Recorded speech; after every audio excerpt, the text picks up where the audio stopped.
As the sun set on August the 4th, 2020, Beirut was shaken to its core by the explosion of ammonium nitrate stored at the city's port.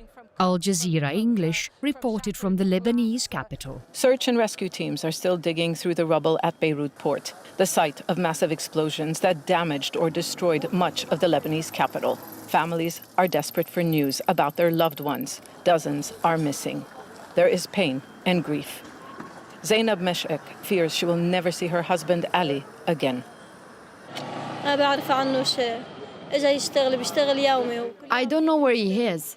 I haven't heard from him since 6 p.m. Monday. I want to know if he's alive or dead. Rescue experts from abroad have started to arrive to help a country that wasn't prepared to cope with a disaster like this. Now, our judges were impressed with all the entries and, in particular, Al Jazeera English for its coverage of the Tigray conflict. Also GMA Network, who covered the immensely powerful cyclones in the Philippines. The winner in this category, though, for determination, resilience and supreme professionalism in their reporting, remaining thorough and objective without losing empathy, Al Jazeera English for Beirut Blast. And Zeina Khodr is based in Beirut for Al Jazeera. Zeina, congratulations. We all remember this one well. A fast-moving story that affected everyone. Tell us about the challenges you faced in making this for an international audience. This was a massive explosion, nothing like I experienced or witnessed in the past. And I've been close to blasts before reporting from war zones. There was so much confusion at the beginning.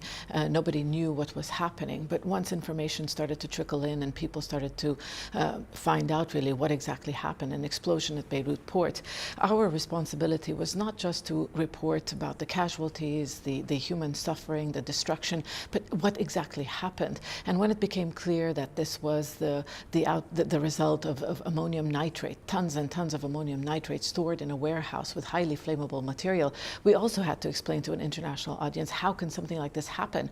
But for many, this is not surprising because Lebanon state institutions, corruption, negligence, mismanagement is endemic in state institutions, and the port really included. And for you, being based in Beirut, Zeina, this must have been incredibly personal. How does, in fact, the August 2020 blast continue to affect you? This was personal. We survived. Myself, my family.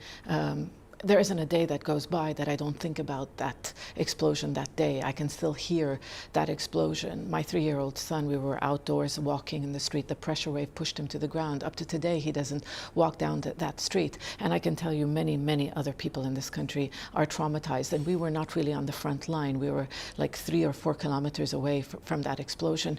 There is a responsibility to keep telling this story, to follow the investigations, because the truth, what exactly happened. There needs to be accountability and justice for so many people to have closure.